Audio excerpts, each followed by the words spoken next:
आज हम एक बहुत ही मशहूर किताब सोचो और अमीर बनो नेपोलियन हिल की उसके कुछ खास सिद्धांतों पर बात करने वाले हैं। जी बिल्कुल, ये किताब काफी प्रभावशाली रही है। इसका जो मूल आइडिया है वो ये कि हमारी सोच ही हमारी दुनिया बनाती है। ना? हाँ, मतलब अगर आप किसी चीज को बहुत शिद्दत से चाहें, उस पर पूरा यकीन रखें और फिर मेहनत करें, वो मिल सकती है। तो चलिए इसके जो 10 खास सिद्धांत इस किताब में बताए गए हैं, उन पर थोड़ी गहराई से बात करते हैं। जरूर। तो सबसे पहले क्या आता है? इच्छा, डिजायर। हाँ, इच्छा, डिजायर। लेकिन सिर्फ हल्की फुल्की इच्छा नहीं। हिल कहते हैं एक बर्निंग डिजायर, एक जलती हुई जबरदस्त चाहत। अच्छा, मतलब सिर्फ हाँ यार मुझे चाहिए वाला नहीं। नहीं, बिल्कुल नहीं। वो एक जुनून होना चाहिए। किताब में टिप भी है कि अपना लक्ष्य बिल्कुल साफ साफ लिखो और उसे रोज देखो, सुबह शाम। हाँ, उसे पढ़ो, महसूस करो, ताकि वो आपके जहन में बस जाए। ठीक है, तो इच्छा हो गई, लेकिन सिर्फ इच्छा से क्या होगा अगर यकीन ही ना हो कि मिलेगा? तो अगला पॉइंट है विश्वास, फेथ। बिल्कुल सही, विश्वास, फेथ। अगर आप खुद ही अपने सपने पर शक करेंगे तो फिर वो पूरा कैसे होगा? कामयाब लोग वो शक नहीं करते, उन्हें यकीन होता है। और यहीं पर वो एफर्मेशंस मतलब सकारात्मक पुष्टि की बात आती है। अच्छा, वो खुद से कहना है कि हाँ मैं कर सकता हूँ। हाँ बिल्कुल, मैं ये लक्ष्य पा सकता हूँ, मैं इसके लायक हूँ। ये लगातार खुद को याद दिलाना पड़ता है। ये विश्वास ही शायद मुश्किलों में टिके रहने में मदद करता होगा। सही कहा। अब ये विश्वास पैदा कैसे हो? यहीं पर तीसरा सिद्धांत आता है, ऑटो सजेशन, आत्म सुझाव। ऑटो सजेशन मतलब अपने आप को सुझाव देना। हाँ, एक तरह से अपने अवचेतन मन, सबकॉन्शियस माइंड को ट्रेन करना। अच्छा। जब आप बार बार अपने लक्ष्य को दोहराते हैं, उसे महसूस करते हैं, तो आपका अवचेतन मन उसे सच मानने लगता है। जैसे जोर से बोलना कि मैं ये करने वाला हूँ। हाँ, और सिर्फ बोलना नहीं, उसे महसूस भी करना।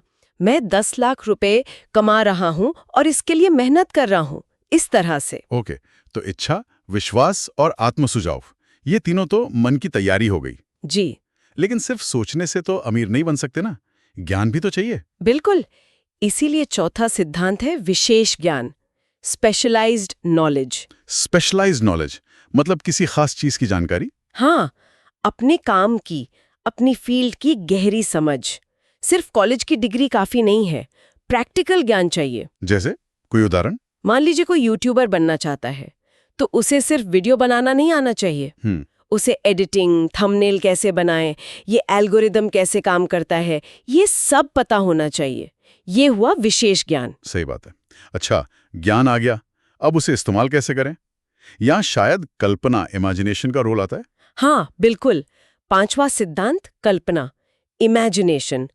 हिल का मानना था कि जो चीज सोची जा सकती है वो बनाई भी जा सकती है। मतलब नए आइडियाज, नए तरीके। हाँ, प्रॉब्लम सॉल्व करने के नए तरीके, बिजनेस के नए आइडियाज, ये सब कल्पना से ही तो आते हैं। ठीक है, लेकिन सिर्फ कल्पना करने से या आइडिया सोचने से वो हकीकत तो नहीं बन जाता। नहीं बनता। उसके लिए एक प्लान चाहिए, है ना? हाँ, तो छठा सिद्धांत हुआ संगठित योजना, ऑर्गेनाइज्ड प्लानिंग। एकदम सही। ऑर्गेनाइज प्लानिंग, सपनों को हकीकत में बदलने के लिए एक ठोस प्लान बनाना बहुत जरूरी है। मतलब सिर्फ सोचना नहीं, बल्कि ये सोचना कि कैसे करेंगे। हाँ बिल्कुल, क्या क्या कदम उठाने पड़ेंगे, शायद हफ्ते का प्लान, महीने का प्लान, और फिर उस प्लान पर टिके रहना। प्लान पर टिके रहने के लिए फैसले लेने पड़ेंगे। तो सातवां सिद्धांत है निर्णय, डिसीजन। हाँ, निर्णय, डिसीजन। और हिल कहते हैं कि कामयाब लोग तेजी से फैसले लेते हैं। तेजी से, और फिर बदलते नहीं। हाँ, वो सोचते हैं, विश्लेषण करते हैं और फिर फैसला ले लेते हैं और उस पर टिके रहते हैं। जबकि ज्यादातर लोग सोचते रहते हैं। हाँ, सोचते रहते हैं, फैसला टालते रहते हैं या फिर जल्दी बदल देते हैं। इसी में मौके निकल जाते हैं। हाँ फैसला ले लिया, प्लान बना लिया, पर मुश्किलें तो आएंगी। बिल्कुल आएंगी। तब क्या, हार मान लें? यहीं पर आता है आठवां और शायद सबसे जरूरी सिद्धांतों में से एक, दृढ़ता, परसिस्टेंस। परसिस्टेंस यानी लगे रहना, हार ना मानना। हाँ, क्योंकि ज्यादातर लोग पहली या दूसरी मुश्किल आने पर ही कोशिश छोड़ देते हैं। ये तो सच है। जबकि हिल कहते हैं कि सफलता अक्सर बस कोने के आसपास ही होती है, जहां लोग हार मानने वाले होते हैं। थोड़ा और टिकने की जरूरत होती है। ये तो हिम्मत की बात है। अच्छा, ये सब अकेले करना कितना मुश्किल होता होगा? मुश्किल होता है। शायद इसीलिए 9वां सिद्धांत है मास्टरमाइंड समूह, मास्टरमाइंड ग्रुप। हाँ, मास्टरमाइंड ये बहुत जरूरी है। हिल का कहना था कि अपने आसपास ऐसे लोगों को रखो जिनकी सोच आपसे मिलती हो, जो आपको सपोर्ट करें। मतलब पॉजिटिव लोग जो आपको आगे बढ़ने में मदद करें। हाँ, जिनके साथ आप आइडिया डिस्कस कर सकें, सलाह ले सकें, जो आपको मोटिवेट करें। अकेले चलना मुश्किल है। सही बात है। और फिर आता है 10वां सिद्धांत, जो शायद इन सबको एक तरह से बांधता है, अवचेतन मन, सबकॉन्शियस माइंड। जी, सबकॉन्शियस माइंड ये हमारे दिमाग का वो हिस्सा है जो 24 घंटे काम करता है। हमारी आदतें, हमारे विश्वास सब यहीं से कंट्रोल होते हैं। तो इसको कैसे इस्तेमाल करें?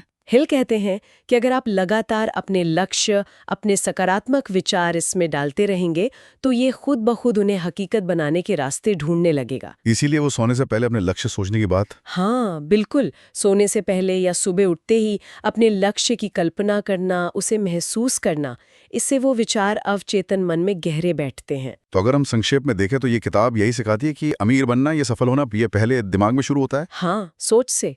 बड़ी सोच, पक्का यकीन, फिर सही जानकारी, प्लानिंग, और फिर लगातार मेहनत और हार न मानना। बिल्कुल, और सही लोगों का साथ। तो ये थे नेपोलियन हिल के कुछ प्रमुख सिद्धांत। सुनने में सरल लगते हैं, पर अमल करना शायद उतना आसान नहीं। हाँ, अमल करने के लिए अनुशासन और इच्छा शक्ति चाहिए। लेकिन इस पूरी बात से एक सवाल जरूर उठता है। क्या? अगर हमारे विचार ही हमारी असलियत बनाते हैं, तो हम दिन भर में जो हजारों विचार सोचते हैं, उनकी क्वालिटी पर कितना ध्यान देते हैं? सोचने वाली बात है।